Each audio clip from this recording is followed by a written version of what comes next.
Om Ajnanatimirandasya Gyananjanan Shalakaya Chakshurunmilitam Yena Tasmai Shri Gurave Namaha Gurave Gaurachandraya Radhikaye Stadalaye Krishnaya Krishna Bhaktaya Tadbhaktaya Namo Namaha Narayanam Gurum Vande Sharanyam Bhakta Bandhavam Gauramanovistam Purnam Radha Dasyam Pradayakam Rupānugacarya Varyam Rupamanjari Preshtakam Patita Pavana Bandhavam Yugacharya Narayanam Vanchakalpa Tarubhyascha Kripa Sindhubhya Evacha Patitanam Pavanebhyo Vaishnavebhyo Namo Namaha Namo Mahavadanyaya Krishna Prema Pradayate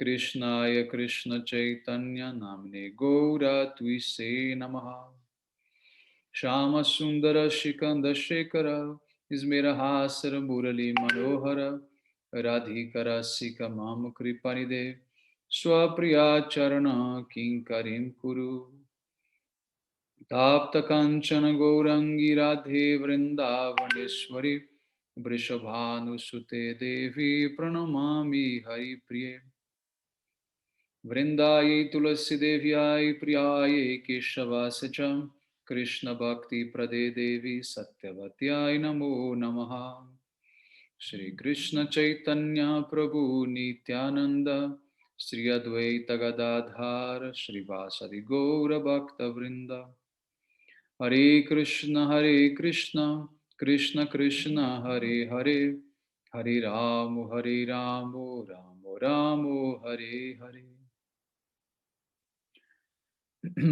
So first of all, I begin offering my most humble obeisances to the dust of the lotus feet of Paramardhatama Sri Guru Pada Padama Nitya Lila Pravishta Om Vishnu Pada Paramahamsa Paribrajacharya Ashtotara Sata Sisrimad Shila Bhakti Vedanta Narayana Goswami Maharaj Shila Gurudev,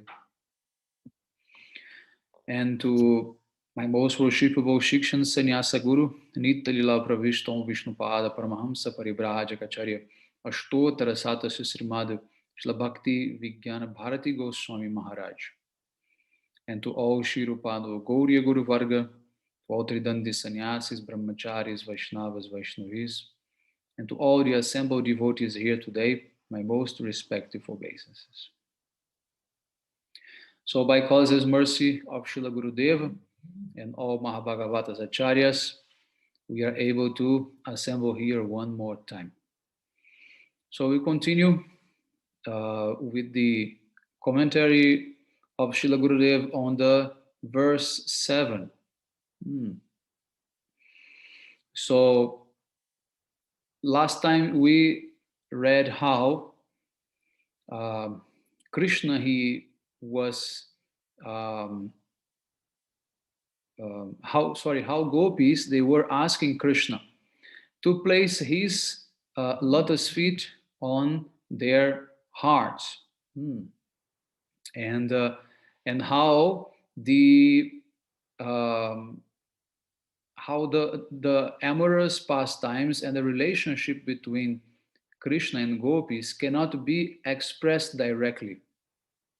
Just like if someone says, I love you, at that time he will actually make that love diminish. So in this way, Krishna, he knows how much gopis love him. Therefore, we read last time the verse Napareham Niravaja Samyucham, in which Krishna is telling the gopis that he is indebted to them. He cannot repay them. So then the gopis ask Krishna, why do you remain indebted to us? Just give us what we want and your debt will be cleared. I mean, it's very easy. We are already asking you something. If you just give that, then we'll be happy with you. There is nothing more. You can, feel like indebted to us. But actually, Krishna's understanding is different. Hmm. And I'll give you one reason why Krishna is not repaying the gopis. Because if he repays the gopis, what happens is that he will become in the same level as them. He's going to equal himself to them. And he doesn't want that. He doesn't want that. He wants gopis superior to him. Therefore, he say, I can never repay. Although gopis may say that he can, he knows actually that he cannot. And he's not even trying to do so. Hmm. And he's always saying the gopis are victorious, the gopis are higher, gopis are much greater than myself. Hmm. So continue here what Srila Gurudev is saying. Why is it not possible for him to repay the gopis? In some instances, prema is split among many, and in other instances, it is fixed on one object only. Here, Krishna means to say, my prema is divided not just into millions of parts, but into uncountable parts. I have many types of devotees: Gyani Bhaktas, Shuddha Bhaktas, Rasika Bhaktas, Premi Bhaktas, fathers, mothers, sakhas, and sakhis. I cannot neglect any one of them, even for Srimati Radhika, who is superior to them all. I must drive the chariot of Arjuna and give my association to Bhishma Pitamaha and Prahalada. My love is divided into many fractions, but your love for me is one pointed. You give all of your love to me, and there is none left for your children or husbands. What to speak of others? Because you do not love anyone but me, I will always be indebted to you. Even if I were to offer you a boon, I know that you would only ask to be able to render more service to me, and this would only increase my debt to you. For this reason, I won't be able to repay you in millions of births. One should try to love Krishna as the gopis do, desiring nothing for oneself. It's a very beautiful uh, explanation. Um, that Krishna has his love divided. This is a fact. He cannot be one pointed to anyone, even to Srimati Radhika. Although she is his favorite, but he can't be one pointed to her. But the gopis are, although all devotees are somehow one pointed to him, some are more, some are less. And gopis are fully one pointed to Krishna.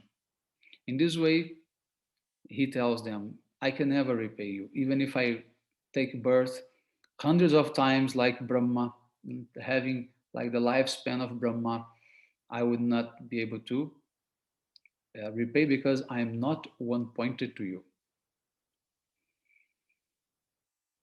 We have just explained a confidential discussion that will take place between the gopis and Krishna in the next chapter of Srimad Bhagavatam, when Krishna will again appear to them. And now we are returning to this chapter. Having left the gopis so that he would be able to hear their expressions of pure love in separation from him, Krishna is now conversing with them in their hearts. There are many hidden meanings to their loving words, and they will be explained gradually. The clever gopis say, please place your lotus feet on our breasts. Krishna replies, this would be sinful. No one should act in this way. The very principle of religion emanates from me and follows me. Satyasya yonin nihitam cha satya. All truth comes directly from me and lives in me. Moreover, I am the presiding deity and personification of truth, so I cannot possibly perform any sinful act. If I act in an irreligious manner, others will do the same. Then Srila Gurudeva quotes the verse from Gita 3.21. Yad yad charati shritas tattad evittaro jana sayat pramanam kurute lokastad anuvartate. Whatever action a great man performs, common men follow. And whatever standards he sets by exemplary acts, all the world pursues. Anticipating Krishna's statement, the gopis reply with the words Pranata Dehinam Papakarshanam. They say, anyone who remembers you by taking shelter of your name and pastimes very easily becomes free from all sins.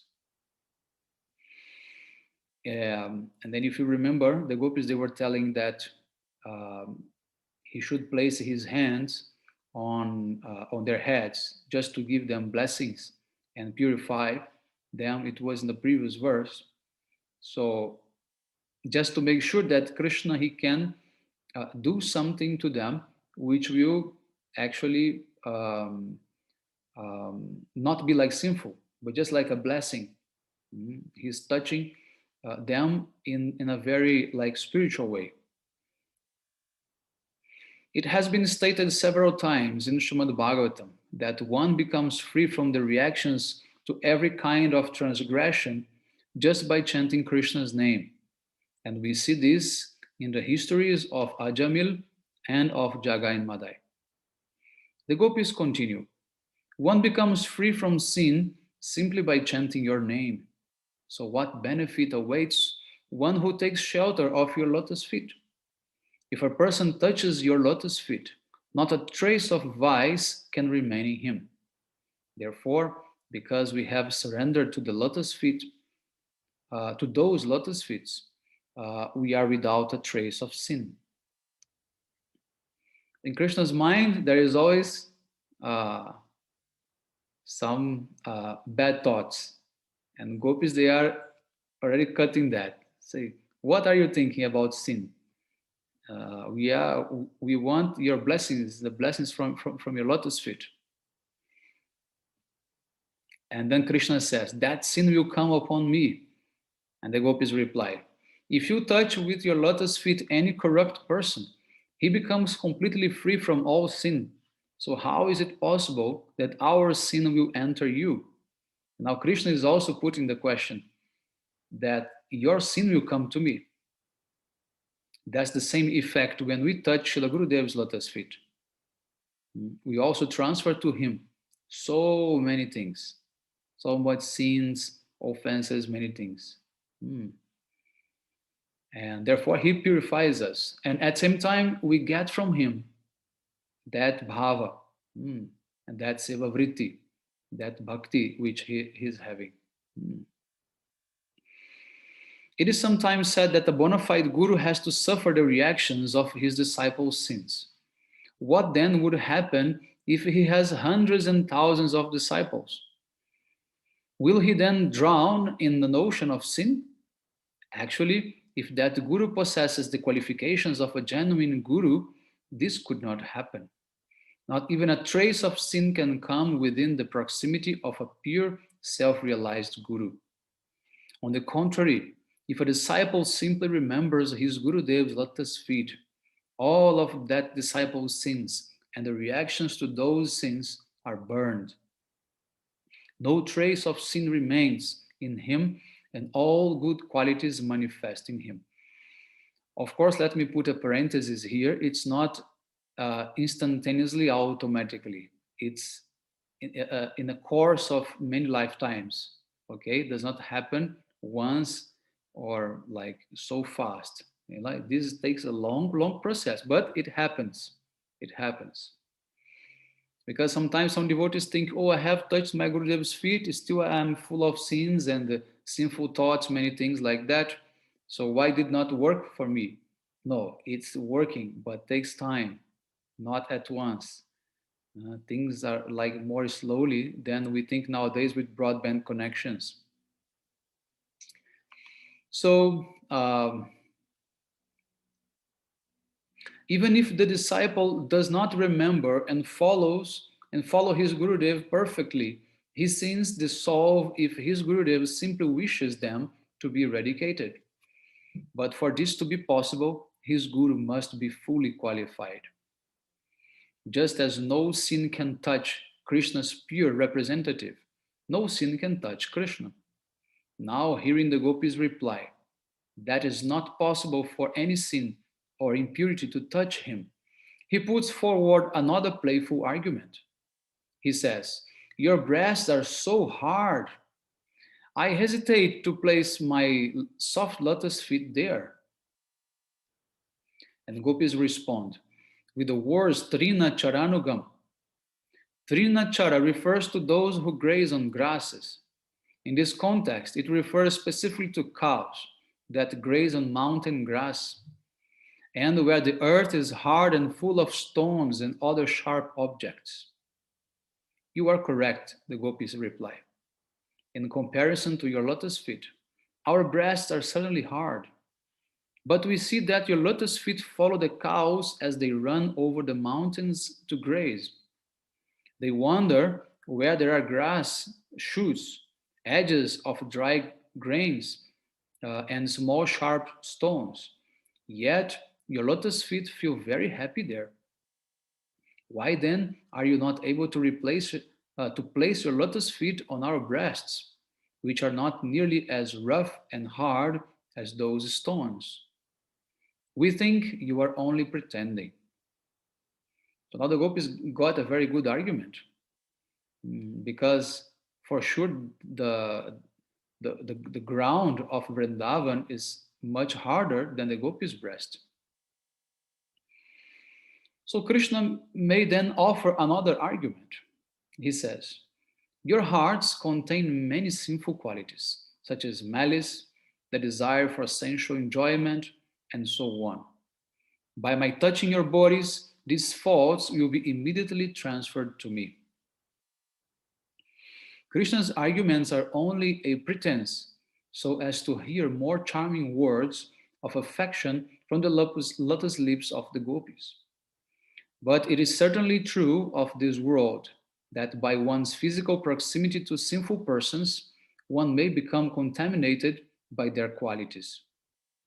Just as virtues come by good association, immorality and corruption are transmitted by bad association.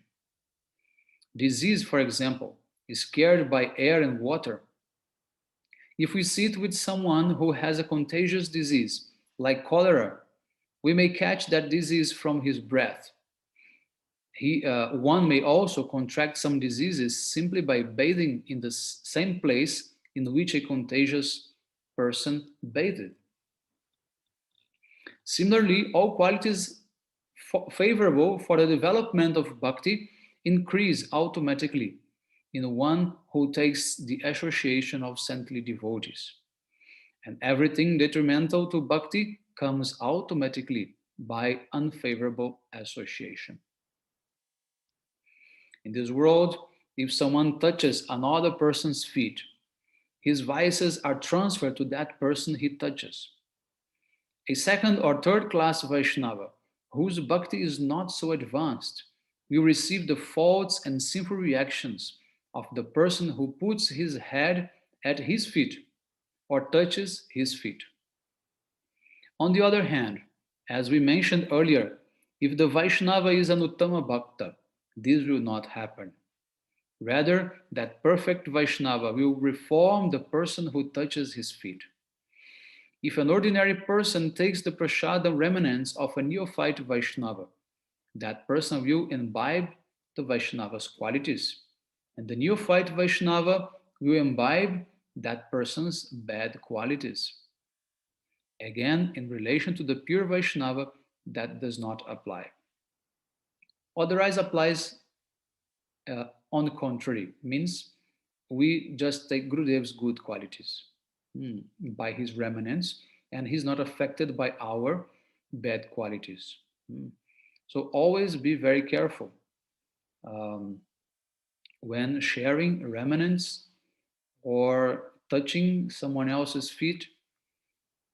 We can see that many devotees do not allow others to touch their feet because they don't feel like powerful enough, you know, because when someone touches your feet, they're just leaving something there. And that is their sins, their offenses, their tendency for material enjoyment. It goes automatically, even if you don't want that. It goes automatically. There is certain rules in nature which we cannot like stop, you know. Some interactions, they have like specific types of reactions, wanting us or not. So in this regard, Srila Bhakti Siddhanta Saraswati Thakur Prabhupada tells a story of a man drowning in the deep river. The man was crying out, "Save me, save me," but no boat was in sight. Another man standing on the river bank was watching him and thinking, "I cannot swim. If I try to rescue him, he will catch hold of me and I will drown before he does." Hmm. So um, the import is that the neophyte devotee, who is in the role of a guru, should be merciful to sense enjoyers and try to attract them to the path of bhakti, but very skillfully.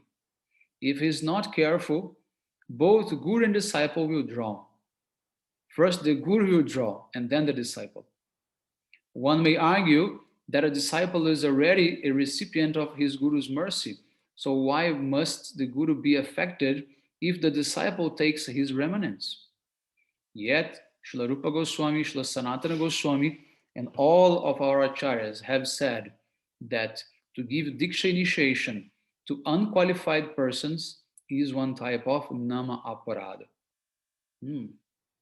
So if you check there on the list of different offenses, for example, accept more disciples um, than you can. This is one type of aparad. So if guru commits aparad, then he's not in high level guru, right? So then he must suffer that reaction. Hmm. In this way, the scriptures state, do not accept unqualified disciples.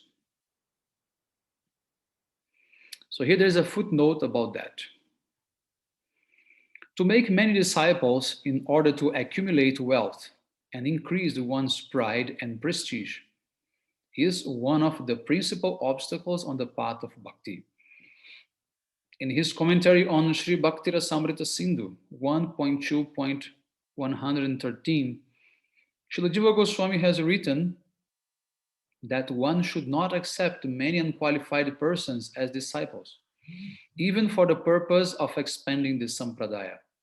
Swaswa sampradaya vriddhi artham anadikarino pina samgrinyat. To make many disciples, one will have to accept many unqualified persons whose hearts are devoid of shraddha. To make disciples of faithless persons is an offense, which presents obstacles in the practice of one's bhajan. And ultimately, one will have to fall down into hell. So this is the reaction for the guru. Mhm.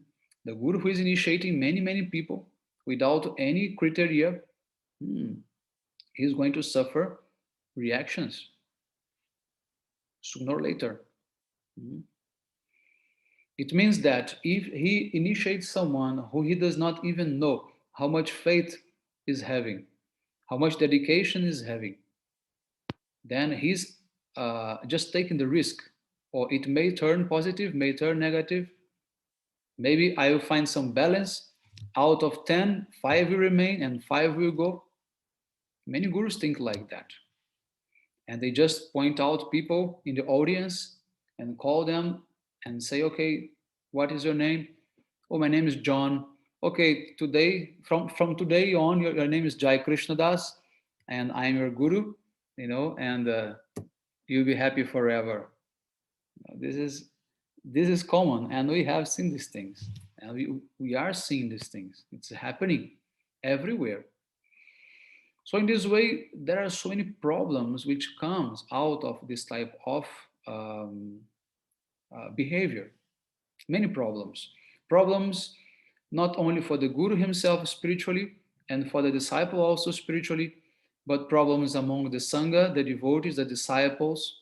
you know there are many types of um, you know I don't want to name, but there are many problems which comes out of accepting unqualified people in the Sangha as if they were just like anyone else, you know, just because it has a name or, anything like that, even Diksha.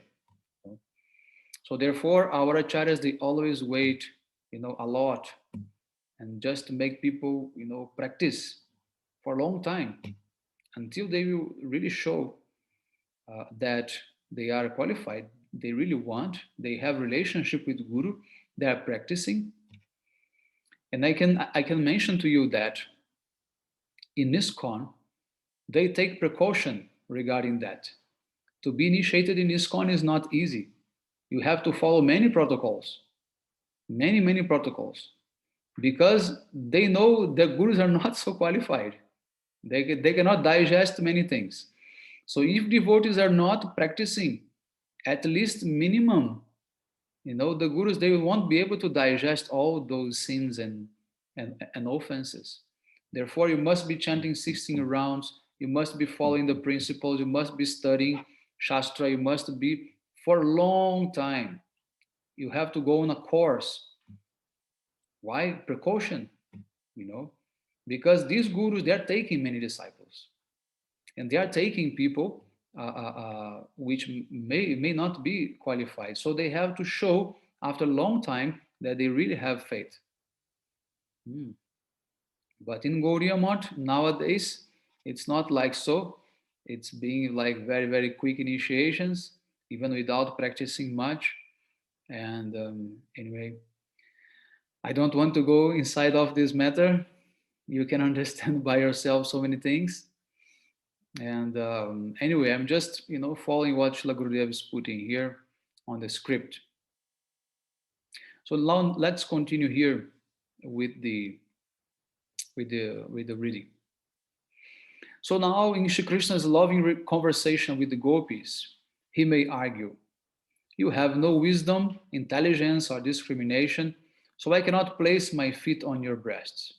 It is inappropriate for me to even associate with you ignorant girls." In this regard, Srila Jiva Goswami gives an additional meaning to the words Trina Charanugam. Trina Chara refers to cows and other animals that have little or no wisdom. If cows are offered high quality sweets like rasagul and rabri, they will smell them and then leave them alone. But they always like to eat grass, even if it is dry. If cows or other animals are given a little grass on the way to the slaughterhouse, they quarrel among themselves for it. Unaware of their imminent slaughter, they squabble with each other over some insignificant grass, while doing nothing to save themselves. Thus, when the gopis utter the words Trina Charanugam, their retort also has this meaning. We know that we are foolish, they say, but we are not as foolish as the cows, who do not know the difference between grass and tasty edibles. We may be ignorant to some extent, but we are more qualified than they are. You follow the cows, so what is the harm in your following us, in placing your lotus feet on our breasts? So now Gopi's arguments are fantastic. Hmm. Um, Krishna says that they are too ignorant for him to follow them and associate with them. But they say, oh, you are associated with the cows. They're even more ignorant than us. So if you associate with us, what is the problem? Yeah. And now what is Krishna's answer? Because if he says yes, he actually will be saying the gopis are more foolish than the cows. And he can't say that. So the gopis' mood is so deep that they weep as they speak, whereas we simply hear their words and smile. We are unable to perceive their pain and separation from Krishna. We can intellectually understand their logic and arguments to a small degree, but we lack the spiritual sensitivity to perceive the depth of their emotions. We cannot actually comprehend the exchange of moods between the gopis and Krishna as they converse. Still, even though we lack realization, if we continue do anushilana, means reading and hearing under the guidance of a qualified Tattva Sikha Guru, one day we will certainly acquire taste and transcendental greed. At a time, we will be able to really hear the depth of their words, and we will be able to experience their mood of separation from Krishna. So there is a small footnote. Tattvaga means those who has full knowledge of Tattva. And Rasika means those who are expert in relishing Ras. So Tattvaga Rasika Vaishnava. That Vaishnava who is full conversant in the spiritual truth and also in able to relish all the transcendental moods which are being here displayed by Krishna and gopis. So absorbed in the gopis' repeated entreaty to place his lotus feet on their breasts, Krishna next argues, I cannot place my lotus feet on your breasts because your breasts are decorated with so many valuable golden ornaments. Now Krishna's third excuse, his third excuse. And to this the gopis reply with the words Shri Niketanam, which have two meanings. When the emphasis is placed on Niketanam, the phrase Shri Niketanam refers to Shri Krishna's feet being the abode of Niketanam, or beauty, Shri. In that regard, the gopis say, yes, we admit that our breasts are decorated with many lovely ornaments, but we know that your lotus feet are the very abode of all kinds of beauty, softness, and other pleasing attributes. They are the abode of all six auspicious qualities. We believe that our beauty has also come from your lotus feet. So we want your feet to become the greatest ornament of our breasts. When the emphasis is placed on Shri, the phrase Shri Niketanam signifies that Shri or Lakshmi is the abode of Krishna's lotus feet.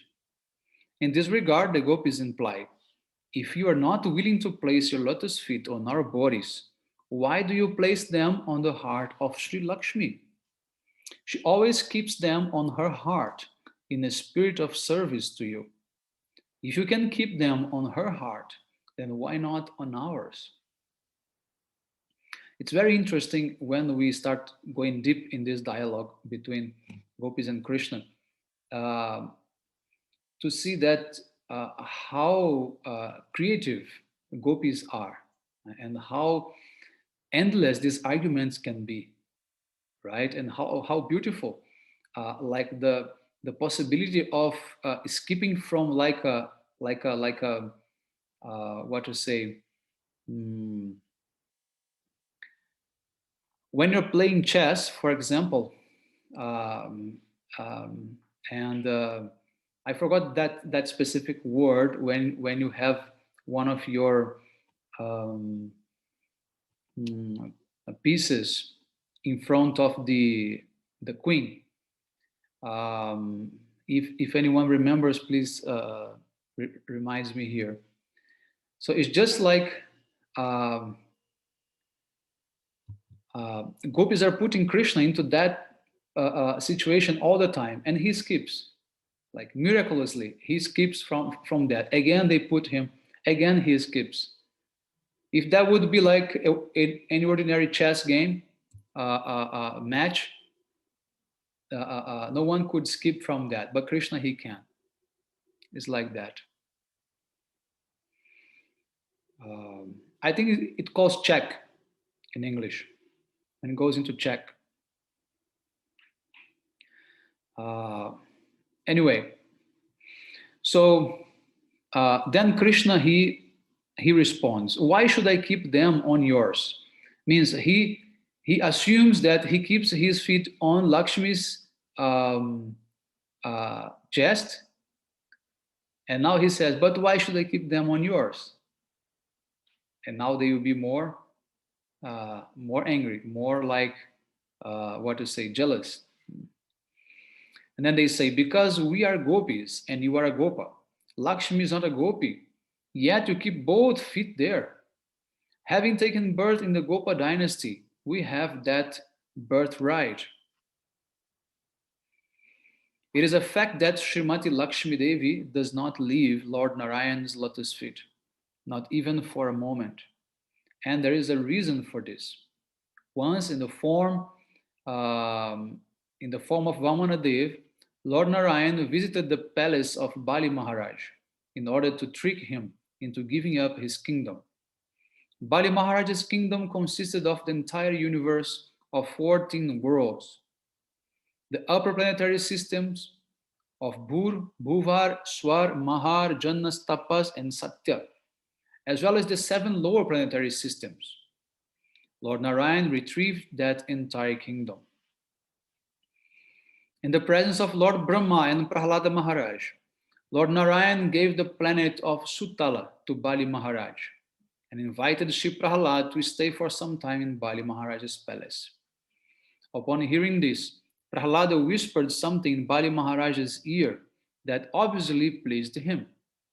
Bali Maharaj then returned to Lord Narayan and said, "You have given me Sutal as my residence, and I will obey your order. But I beg something else from you. Please stay with me there. The palace there has 50 doors, and I humbly request you to be at whatever door I pass through, whether I am entering or leaving. In this way, I will always be able to see you." Lord Narayan agreed to this, and thus he remained in Bali Maharaj's palace. Time passed, and Lakshmi began to wonder why her husband does not return. My Prabhu left quite some time ago to trick Bali, she thought, but still he has not returned home. Where can he be? Suddenly, Narada Muni appeared before her, and she inquired about her husband's whereabouts from him. Narad related what had taken place. He explained how Lord Narayan had tricked Bali Maharaj and how Bali had in turn tricked Lord Narayan so that he was unable to leave Bali's palace. "Please tell me what I should do," Lakshmi said. Then, under Narada's instruction, Lakshmi assumed the form of an old and poor but very beautiful Brahmana lady and went to Bali Maharaj's palace when he was given charity. Amid the clamor of the occasion, Bali Maharaj saw that an elderly lady had entered the palace and was sitting quietly and patiently on a bench at the back of the assembly. While everyone else was pushing forward and jostling each other to take as much charity as they could from him, that Brahmana lady simply sat silently. Bali Maharaj thought, that Brahmani cannot be an ordinary lady because she's sitting and waiting so patiently. No common person can do this. She must be someone extraordinary. So here you can see that the stubbornness of Indian people are seen since Satya Yuga time. It's not something new. Even even Bali Maharaj, he is assuming that. Now descending from his throne, he approached the lady and offered his obeisances. "O mother, who are you and what do you want? It appears that you have a desire for something, but for some reason you are not expressing it. It seems to me that you are seeking an opportunity to see me after everyone else has left. Please tell me what you want." And she said, "Yes, I have come to ask for something, but I am afraid you will not give it to me. I will give you anything you ask for." "Is that for certain?" she asked. "Yes, I will definitely give you whatever you ask for." "Do you give your word that you will do that?" "Yes, I give my word." When Bali Maharaj had promised 3 times that he will give her what she would ask for, Lakshmi sought further. "You must vow to give me whatever I ask for. Will you do this?" Upon hearing these words, Bali Maharaj remembered how Lord Narayan, in the form of Vamanadev, had made the same request to him. Who are you? He asked. And she remained silent and did not reply. Finally, she said, very well, please tell me what you want. Without saying a word, that Brahmani simply pointed toward Sri Vamanadev, at which moment Bali Maharaj recognized her as Lakshmi. He became simultaneously overjoyed and sorrowful, fearing that he would now lose his Lord.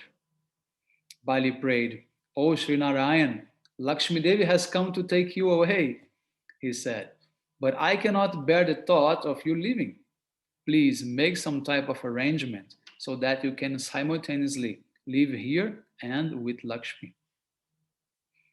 Lord Narayan manifested a second form that would remain with Bali Maharaj, and then in his original form, he returned to Vaikuntha.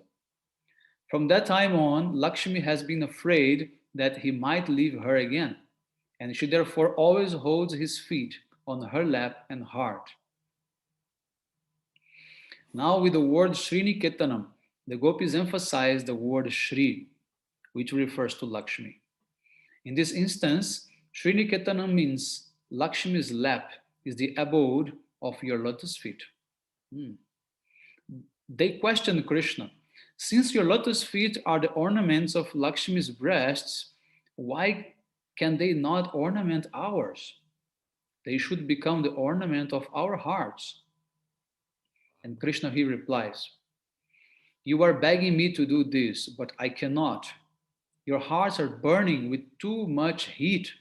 And if I place my feet on them, that heat will enter my feet and they will be burned. So Krishna found another exit. For this, the gopis respond with the words Fani Panarpitam. They say, but you placed your soft, sweet lotus feet on the hoods of the Kaliya serpent. Even though he was biting your chest, feet, and other tender parts of your body, you did not feel any burning sensation then. You even boldly placed your feet on his hoods and performed a wondrous dance there. So why not place your feet on our breasts? Now, although the gopis have defeated all of Krishna's arguments, he continues presenting his own reasoning and tells them, I cannot do that. I am afraid of your husbands.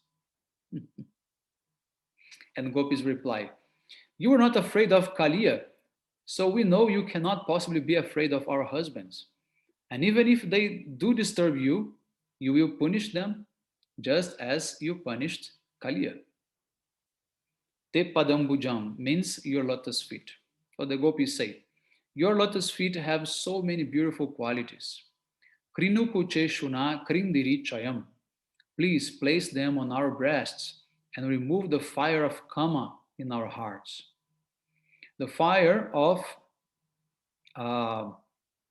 separation and the longing in our hearts will only subside if we meet with you and you perform cherishable pastimes with us. Sometimes a sick person will apply a medicinal balm or ointment externally to cure disease inside the body. Similarly, in this verse, the gopis beg Krishna to soothe the fire of separation in their hearts by the ointment of the touch of his lotus feet. The deep meaning here is that the intense heat of kama actually lies in Sri Krishna's heart, and the gopis long for it to be relieved. But this will not happen unless they meet with him directly. And this is the real motivation for their proposal. When Krishna finally meets with them, the heat of kama will leave his heart, and the gopis' state of mind, expressed here, will automatically subside. So again, Gurudeva, he concludes saying that actually the one who is having kama, the one who is burning, it is Krishna, not the gopis. But the gopis are aware of that. And therefore, gopis want to fulfill Krishna's desire. But they are afraid to say that this is Krishna's desire. And therefore, they are putting the blame on them. And then say, okay, put in our hearts because we are burning with this karma. And Krishna, he will also blame them, saying, "You are having so much karma," but he does not say that he's having. And gopis, they preserve that, they accept that. Why? Because this is their role. They have to play according to Krishna's moods. They are there to serve Krishna. They're not there to just defeat him in arguments just to win. You know, they're there to please him and satisfy him. Therefore, even their clever answers are according to Krishna's desire, and according to Krishna's what to say, strategy of doing things. Mm. So in this way, it ends the purport of the verse number 7 of Sri Gopi-gita. Hare Krishna.